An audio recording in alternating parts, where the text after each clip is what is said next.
Nababasa sa gabi, nakalimutan ang mundo. Mga teorya sa utak, umiikot ng tuloy-tuloy. Sino kaya ang ending? Sino para sa kanya? Hawak ko ang papel, puno ng mga predictions ko.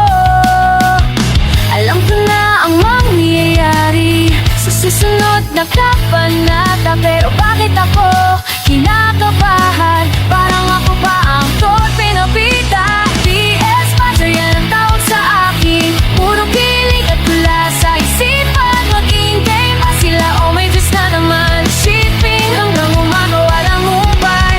PS Master, ikaw ang buhay ko. Lahat ng clues ay sinusulit ko. Let's ring ba yan o panlililang lang? Tama ba hula ko? Mali na naman.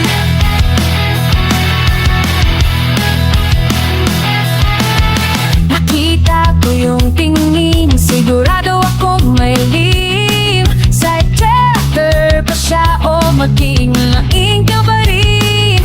Walang tulog, puyat, tatapusin ko to. Kasi alam kong may revelation sa chapter 42. Sinulat ko na sa journal lahat ng possibilities. Kung sino ang traitor dito, kung sino ang destiny. PL Master, yan ang tawag sa akin. Puro kilig at wala sa isipan. Maging game ba sila o may kasa naman? Shipping hanggang umaga, walang upay. PL Master, ko ang buhay ko.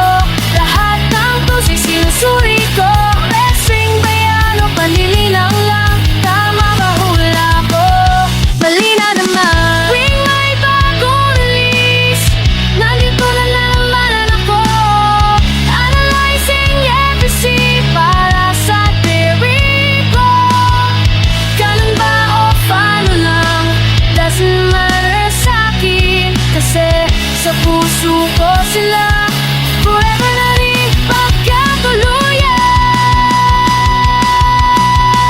PL Spazzer, yan ang tawag sa akin. Puro kilig at tula sa isipan. Maging game ba sila o